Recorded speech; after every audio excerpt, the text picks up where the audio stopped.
अस्सलाम वालेकुम नाज़रीन, इस वक्त हम वाटर इंजीनियरिंग सर्विसेज के स्टॉल के ऊपर मौजूद हैं और सलीमुल्लाह सईद साहब हमारे साथ हैं। सलीम साहब, थैंक यू वेरी मच, आप यहाँ पे टाइम दिया हमें। अब तक का कैसा एक्सपीरियंस जा रहा है एग्जीबिशन का? ये अच्छा एक्सपीरियंस है। ये 3 साल के बाद ये इवेंट हुआ है और कम से कम इंटरेक्शन विद द इंडस्ट्री हो जाता है। लोग विजिटर्स आते हैं इंडस्ट्री से और उनको डिफरेंट टेक्नोलॉजीज जो नई आई हैं उनके बारे में पता चलता है। और दूसरा आपका पब्लिक रिलेशन जो अपने प्रोफेशन में है, अपने फील्ड में है, वो उससे एक लाइव रहते हैं। तो ये अच्छा एक्सपीरियंस है। आगे नेक्स्ट जो हमें recycling of waste water, water conservation से रिलेटेड जो इंडस्ट्री को इशू आ रहे हैं, वाटर शॉर्टफॉल्स हैं, तो वो इसमें काफ़ी बेहतर हो जाएगा और लोगों का इंटरेक्शन होगा और नई टेक्नोलॉजीज़ के बारे में ब्रीफ कर रहे हैं लोगों को। Let's hope for the best. Water engineering services वैसे तो बहुत पुराना नाम है और सबको मालूम भी है, लेकिन थोड़ा सा बताइएगा कि आपकी कंपनी किस किस काम में डील कर रही है और कैसे क्या क्या सर्विसेज प्रोवाइड कर रही है। जी sir, water engineering and management services in abbreviate we call it वैम्स। और वैम्स 2001 से सर्व कर रही है और इंडस्ट्रियल सेक्टर हमारा टारगेट है।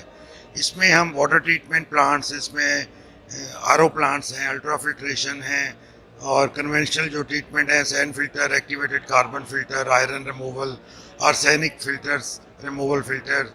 इसके अलावा हम इंडस्ट्री में वेस्ट वाटर ट्रीटमेंट प्लांट्स लगा रहे हैं और रिसाइकलिंग है, डिफरेंट टेक्नोलॉजीज अवेलेबल हैं। तो माशाल्लाह we are leading the local industry. और इसमें वी टेक दिस प्राइड कि हमने membrane technology way back in 2001 Pakistan में इंट्रोड्यूस कराई थी, जब पाकिस्तान में आरओ प्लांट्स और मेम्ब्रेन के जितने भी टाइप्स के प्लांट्स थे वो इंपोर्ट होते थे यूएसए और यूरोप। ऑफ जो कैपिटल वैल्यू जो है वो रिड्यूस हुई है जब से लोकल कंपनीज यहाँ एंटर हुई हैं। That is a directly saving of the foreign exchange. Sir, इस वक्त पूरे मुल्क में ही सैलाब की सूरत हाल है, लेकिन सिंध में सैलाब का पानी अभी भी खड़ा हुआ है। क्या किया जाए कि वो पानी किस तरीके से शहरों में काबिल इस्तेमाल हो सके और खेतों के हवाले से भी कैसे काबिल इस्तेमाल हो सके, इसके हवाले से कुछ आप तजावीज़ देंगे? देखिए, ये एग्रीकल्चर में पानी क्लीन करके उसको दोबारा से क्रॉप्स के लिए यूज़ करना, दैट्स वेरी एक्सपेंसिव। वो तो बहुत मुश्किल होता है क्योंकि वो आपकी वायबिलिटी से आउट हो जाता है। यस, ड्रिंकिंग वाटर के लिए आप उसको, जिस तरह आपका कहीं एनकैचमेंट हो गई है वाटर की, रिवर की से पानी आया, सैलाब आया और पानी एक पॉन्ड में इकट्ठा हो गया या खेतों में इकट्ठा हो गया, तो उसको आप ड्रिंकेबल कर सकते हैं। लेकिन उस ड्रिंकेबल करने के लिए जो इक्विपमेंट है, जो फिल्ट्रेशन जिस लेवल की अल्ट्रा फिल्ट्रेशन नॉर्मली इसमें यूज़ होती है, तो अगर अल्ट्रा फिल्ट्रेशन आप करने जाएंगे तो उसके लिए इस वक्त गवर्नमेंट ने इंपोर्ट के ऊपर रिस्ट्रिक्शन लगाई हुई हैं। और ये 84 85 चैप्टर 2 हैं जो इसमें डील करते हैं प्लांट एंड मशीनरी में। तो स्टेट बैंक ने प्रायर अप्रूवल की कंडीशन लगा दी 84 चैप्टर में। तो ये एक बहुत बड़ा क्राइसिस है। कल यहाँ पे लोकल बॉडीज़ के मिनिस्टर भी आए हुए थे, उनसे भी हमने यही बात की कि सिंध में, पंजाब के कुछ इलाकों में और बलूचिस्तान में ये सारा पानी जो इकट्ठा हुआ है और जो फिल्ट्रेशन आप कह रहे हैं, जब तक कि ये स्टेट बैंक इस पर रिस्ट्रिक्शन नहीं उठाएगा तो आप इक्विपमेंट कैसे इंपोर्ट करेंगे, कि वो इक्विपमेंट पाकिस्तान में नहीं बनता। तो उसके लिए ज़रूरी है कि कम से कम जो रेलिवेंट एचएस कोड है, कंप्लीट चैप्टर नहीं तो कम से कम जो फिल्ट्रेशन का 8421 जो इसका एचएस कोड है, उस वाले इक्विपमेंट को तो आने दें ताकि ये फिल्ट्रेशन जो है क्विक उसी पानी से, जो आपका इस वक्त सैलाब का पानी है, उसी को क्लीन करके आप इमीडिएटली विद लो कॉस्ट आप उनको ड्रिंकिंग वाटर दे सकते हैं। सर, ये इंडस्ट्री का बड़ा मसला है इस वक्त, जो आपने बताया जिन चैप्टर्स के ऊपर पाबंदी है, इसके हवाले से लाहौर चैम्बर या कराची चैम्बर के अंदर हुकूमत से कोई बातचीत हो रही है? कब तक ये मसला हल होने की उम्मीद है? क्या इंडस्ट्री इसकी वजह से बैठ तो नहीं जाएगी? क्या देखते हैं आप इसको? देखिए, अभी मैं ना 2 दिन पहले एक मिफ्ता इस्माइल का लाइव प्रोग्राम देख रहा था, कोई कॉन्फ्रेंस हाउस थी।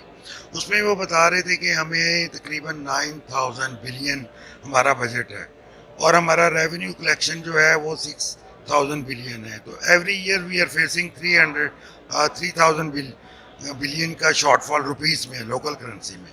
और जो हमारी इंपोर्ट है वो 80 बिलियन की है और जो एक्सपोर्ट है वो 30 बिलियन की है और फॉरेन रेमिटेंस 30 बिलियन की है। तो 20 बिलियन एवरी ईयर शॉर्ट है।